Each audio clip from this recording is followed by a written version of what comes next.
With eczema, we know it's always going to be at risk of flaring up, so it's keeping the skin in as good a condition as you can to reduce the frequency and to reduce the severity of those flares. Hi, my name is Dr. Robert White. I'm a GP with extended role in dermatology and skin lesion management. Today I'm going to talk to you about eczema. So we'll all have come across eczema, whether it's personal experience, maybe we had childhood eczema, maybe we know people or people in our family who have eczema. It's incredibly common. It presents, as most of you will know, with a generally red, dry, and itchy rash, which is patchy and affects particular areas of the body more than others. The term eczema can be a bit confusing and sometimes can be misunderstood.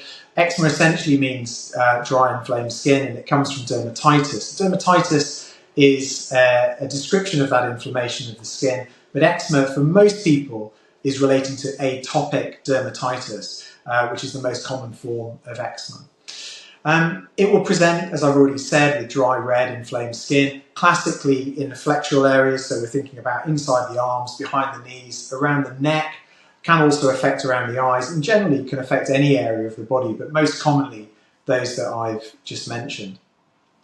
One of the things I see all the time in the clinic is patients who are struggling to understand how to manage it, and that's fair enough. It is quite complex, and it has to be addressed in lots of different ways. There is generally not one size fits all for all patients. Washing is somewhere to start. I see this classically with parents who are hesitant to wash their children because they notice that when they wash them, their skin appears drier afterwards.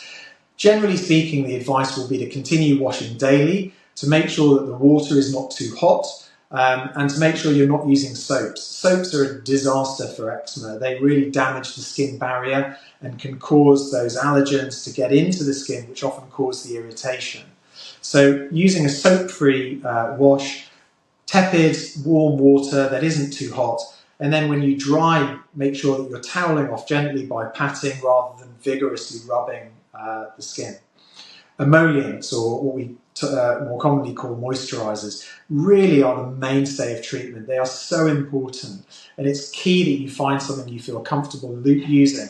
Generally speaking, the greasier the better, but equally the greasier the less likely patients are to use it. So finding what works for you is really the best advice. The best emollient, the best moisturizer is going to be the one you use rather than the multiple tubs that builds up in your cupboard with every repeat prescription. And broadly speaking, they go from lotions to creams to gels to ointments. And as you go up that list, they're getting a bit greasier. Then for many patients, the next step will be topical steroids. Steroids are, for good reason, a product and a medical prescription which a lot of patients are really scared of. Steroids are also incredibly effective and change people's lives when they're used appropriately. And the key thing with a steroid is to use the right strength in the right area for the right amount of time. And that's when you need to talk to either your pharmacist, your GP, or a dermatologist to get advice about what's appropriate for you. There are loads of other options. There are other topical products that can be used which are non-steroid based. And in those really severe cases, we may step up to using systemic, so that's oral or injectable therapy for those people who are really, really struggling. But if you just start with the basics, you make sure that you're avoiding soaps, you make sure that you're putting your moisturizers on as often as you can, and that you use your prescribed creams and topical products as they're intended to be. Hopefully, this will keep your eczema under control. The only thing we can't do, we can't get rid of it. With eczema, we know it's always going to be at risk of flaring up, so it's keeping the skin in as good a condition as you can to reduce the frequency and to reduce the severity of those flares. So hopefully you found that helpful. If you're struggling with your eczema or you're struggling with your child's eczema, I'm always happy to see them. I see patients of all ages. And if you want some advice or further information, then have a look on my website. Thank you for your time. I hope you enjoyed that.